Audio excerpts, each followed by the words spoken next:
Oke, saya mau cerita kronologinya ya, kenapa saya disuspend dan saya sampai difitnah seperti itu ya. Jadi saya dapat orderan itu dari salah satu hotel ke cafe gitu ya. Dan saya seperti biasa ya, saya anterin gitu kan. Sebenarnya itu tujuan awalnya itu ke Kokas, Mall Kokas. Cuman dia rubah tujuan ke cafe itu gitu. Ya udah, silakan aja Kak dirubah gitu kan. Nanti videonya saya lampirkan di setelah saya eh, klarifikasi ini ya. Nah setelah itu ya udah saya jalan seperti biasa, saya jalan gitu kan. Nah di tengah perjalanan itu saya dapat order estafet gitu ya. Tapi ya udah jalan lagi saya. Nah setelah sampai itu saya bingung nyariin mana kopinya gitu kan. Saya tanya juga orangnya juga nggak tahu gitu kan. Mungkin di depan katanya kayak gitu kan. Ya udah gua gak maju. Akhirnya nanya orang lah tuh. Nanya orang, katanya di jalan raya. Ya udah gua ke jalan raya. Dan di perjalanan itu saya ngomong sama penumpangnya, saya selesaikan di sini ya Kak gitu kan. Ya udah, setelah itu saya ke jalan raya dan kebetulan di jalan raya itu tempat saya jemput customer saya selanjutnya gitu loh. Nah akhirnya saya berhenti di situ. Nah saya berhenti di situ, saya bilang saya ada order estafet ya, ini penumpang saya gitu kan. Nah dia kekeh tuh, harusnya mas anterin saya dulu gitu kan. Lah sedangkan saya nggak tahu, saya cek map pun kafe itu ya di tempat tadi itu saya nganter gitu loh, dan nggak ada gitu loh.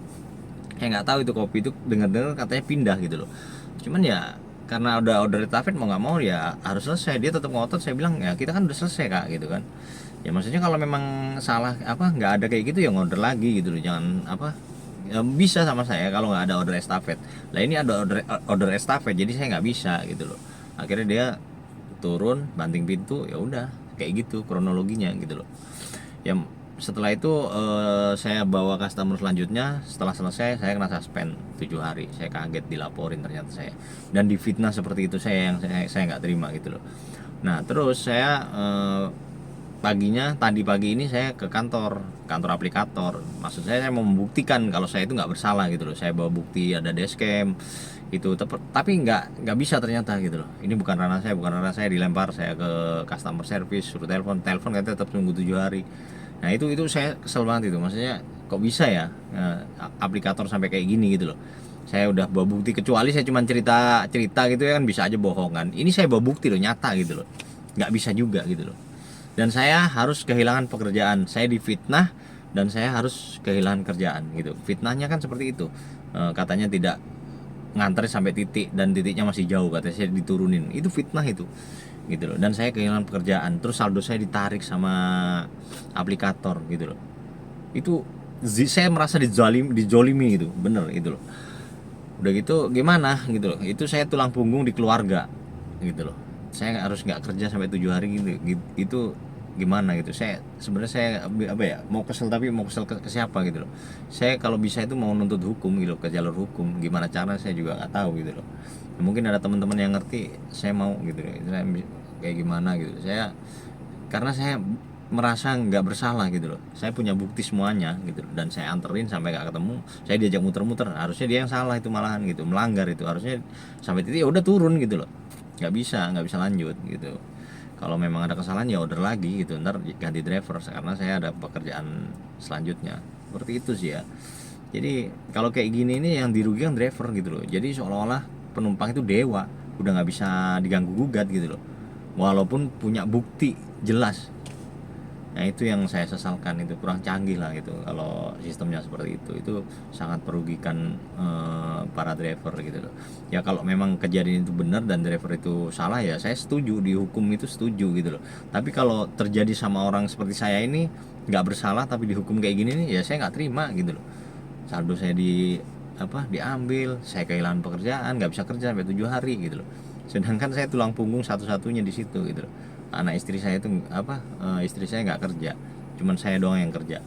Jadi itu yang saya sesalkan ya. Ya ini habis ini saya lampirkan videonya, dilihat aja kronologinya seperti apa.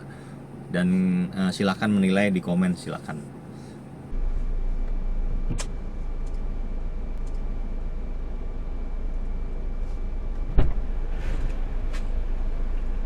Siang enggak? Kokas ya? Mas, ini dong ganti tujuan ke Kopi Naga. Apa? Bisa nggak? Apa? Ke Kopi Naga. Toko? Kopi Naga. Kopi Naga? Heeh. Maksudnya rubah tujuan? Heeh. Oh ya, rubah aja.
Di mana, Kak? Nggak tahu. Hmm? Di depan kali ya? Kenapa? Di depan kali ya? Apa namanya? Kopi Naga. Kopi Naga? Heeh. Kopi Naga Eskos.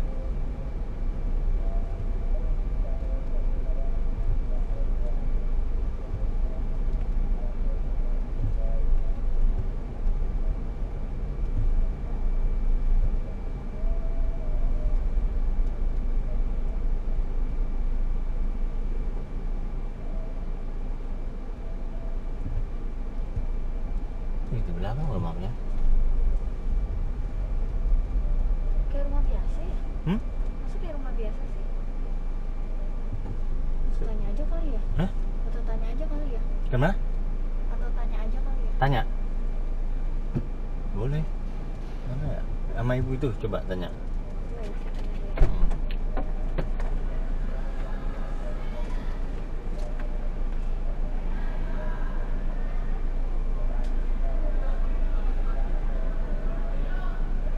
Ah.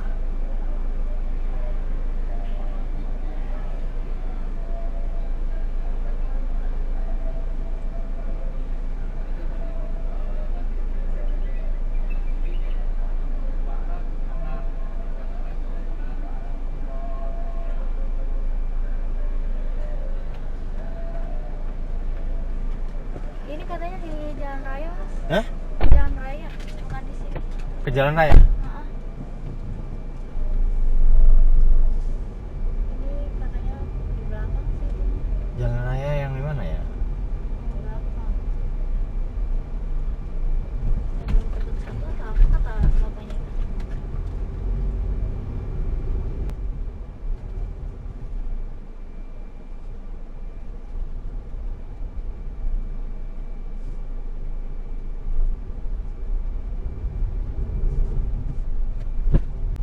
Bisa aja.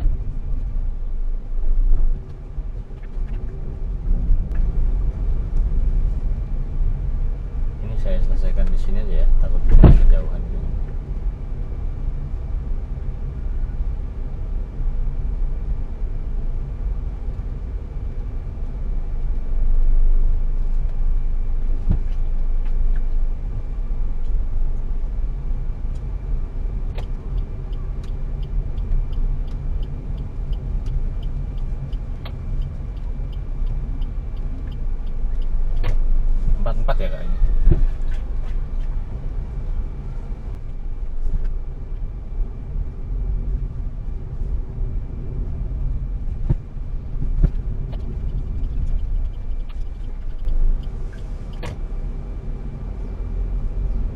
Di sini.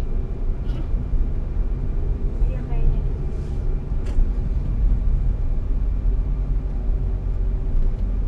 Ini Sagai Coffee. Mau sini? Hah?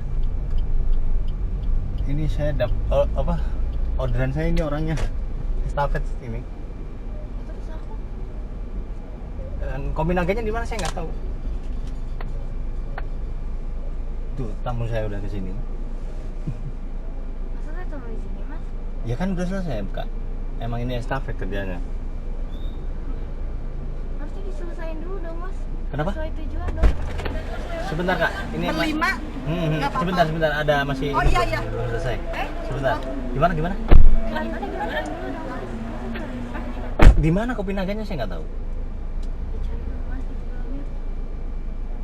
Ya saya bingung ini emang orderannya estafet ini.